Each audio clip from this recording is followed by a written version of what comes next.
But so I had been learning about this and I had been trying to talk to people about it and like family, friends, and everywhere. Either I was getting like resistance for for people actually wanting to go deeper on it. It was pissing me off. I'm like, okay, well, what do I need to know to get you guys to understand what I understand? And to maybe am I wrong? Are you guys am I explaining it wrong, or do you guys just not get it? So I kept like diving in deeper and deeper and deeper, trying to understand this. And the more I did, the more I saw the power in Hex and what Richard Hart's going and trying to build, and Pulse Chain and PulseX. And I missed Pulse Chain. I was like, oh my God, that sucks. But then PulseX came out. I'm like, holy crap, there's another opportunity. Right. And so I got so hyped and I went full bore into it and tried to learn more and more and more. And it kind of coincided with I had started. So cryptographics, actually, the reason why I have the name I have is because originally in fall of last year, I had just come out of camp. I had basically I thought to myself, you know what? I don't want to go back to work. I want to create my own thing. I'm sick of being an employee. I want to build my own thing and I'm done. So I started this idea with a friend for a crypto clothing company. And graphics, the GRFX was like more of like a blend of like talking about graphics or what is it called? Graphic design. Yeah, exactly. Graphic design, right? So we did that, and as soon as we built it, it was just like, this just doesn't feel right. I was looking at stores online. I was like, man, this thing's like a floppy business model. Like it's going to die right away. And so kind of let it die for a little bit. And then I had the idea for some like sports jerseys that I wanted to do. And I wanted to have like Hex and Pulsechain on like hockey jerseys and baseball jerseys and all this. And I started making them, get the plans already. And then I got cryptographics.com. I managed to scoop that up. And when shortly after that happened, I did the designs and I got some stuff in, and I went to start posting things online. I was like, wait. This doesn't feel right to go on here and just like, hold on, why am I in this in the first place? Like, I had to check myself a little bit and run myself at like, okay, if I'm going to make money from this, this is the worst way possible to do this. So I backed off and made a site and started making a blog and started posting content about just whatever came to mind. And I started posting them online, and I started noticing people were reading it, and I could tell the site was actually getting a little bit of traction. I was like, Were you marketing it at all, or this is just organic from search and whatnot?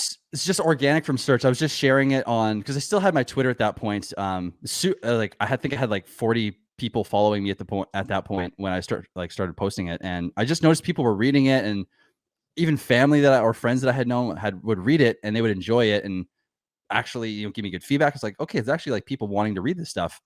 And I felt like I actually enjoyed writing. So that was a weird thing. Like I would never thought I'd ever enjoy writing before. So I started that just started coming out. And then the next thing you know, I have a podcast actually with a friend who here where I live. And a lot of what we were doing in that, I was not able to channel exactly what I wanted to talk about every time. And the one thing that bugged me about the podcast that I wasn't able to do as much, because it was like a combination of free form and structure, I wasn't able to articulate my thoughts properly unless it was like fully written down. Like I remember we did a cryptocurrency video where I explained crypto from top to bottom and showed Hex a little bit and Pulse Chain and PulseX. But in that video, I made a presentation. It was like 15 slides long, and I put it up and I read through that. And that was the first moment where I was like, maybe that's something I could do for like future stuff or future content. And my friend, my co-host on the podcast, had told me, because I was trying to figure out how to make this work. What do I do here? And he challenged me. He's like, hey, you should make a YouTube channel. If you really want to challenge yourself, you should make a YouTube channel. And I'm like, shit, well, that's what I've been trying to do for the last number of years, is challenge myself and grow. So if I need to do that, maybe that's what I need to do. And I thought about it, and I was thinking about the blog, and I'm like, you know what? Maybe this is the perfect outlet to start that. I started it, and within 4 videos, I started noticing people watching more and more. And as the views started climbing a little bit, it was like a light bulb clicked. I'm like, oh, this is what I need to do. I need to help people this way. People are actually receptive to this. I'm actually able to teach people. I need to be accountable, make sure the information I'm doing or giving is accurate, but I need to keep doing this.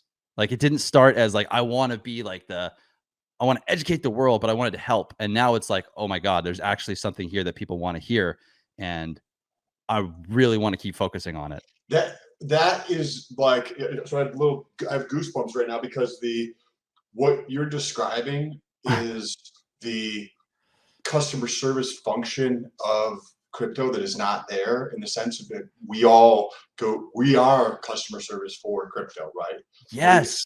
Like learning, if you need to learn about something, you don't just go to school, right? Or you don't go call a hotline or anything like that. It's we're presenting the information out there. And today, especially versus 20 years ago, today people's bullshit meter is way better.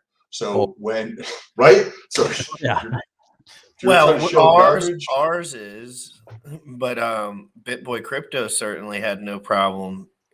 So Sam, this is where you're wrong, right? Like this is where collectively it's better, even if there's it's clowns better. out there. Yes, it's bad for everyone. Yes, Right. as far as humanity, but just like cryptographics was getting to, none of his friends want to hear it. None of my friends want to hear it. None of your friends want to hear it.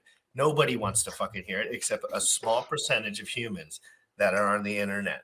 Mm-hmm. My friends, literally, I'm like, dude, Hex changed my life. I quit my job. They're like, I don't give a fuck. No, they're like, that's cool. They're like, cool. And like, yeah, like dope. Like, I'm glad you're doing your thing. But they're just, as far as when I get pen and paper out or a whiteboard, they're just like, don't care.